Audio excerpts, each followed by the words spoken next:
السلام علیکم ورحمۃ اللہ۔ آپ کا سوال ہے امامت کا مستحق کون ہے؟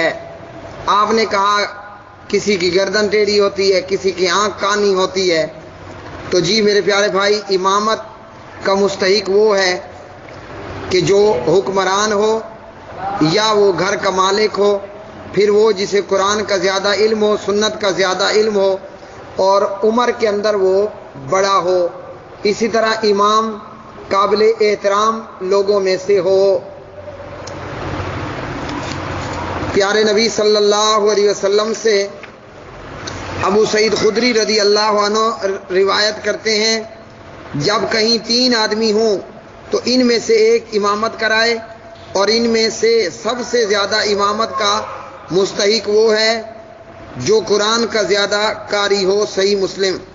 عمر بن سلمہ رضی اللہ عنہ سے روایت ہے، نبی صلی اللہ علیہ وسلم نے فرمایا، جب نماز کا وقت ہو جائے تو تم میں سے ایک آذان کہے اور تم میں سے وہ شخص امامت کرائے جو قرآن زیادہ جانتا ہو، جسے قرآن زیادہ یاد ہو۔ صحیح بخاری۔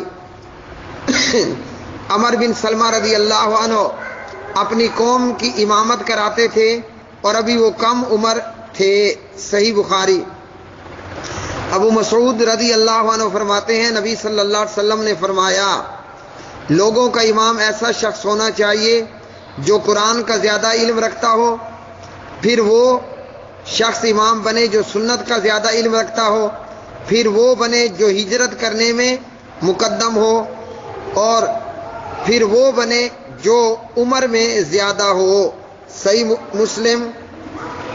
کتاب المساجد و مواضع الصلاۃ، باب من احق بالامامہ، ترمذی، ابو داود، احمد ابن ماجہ، دارقطنی، بیہقی، ابن خزیمہ وغیرہ۔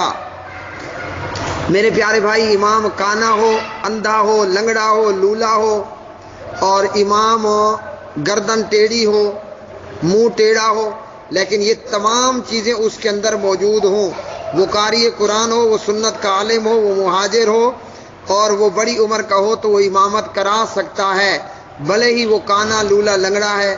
واللہ اعلم۔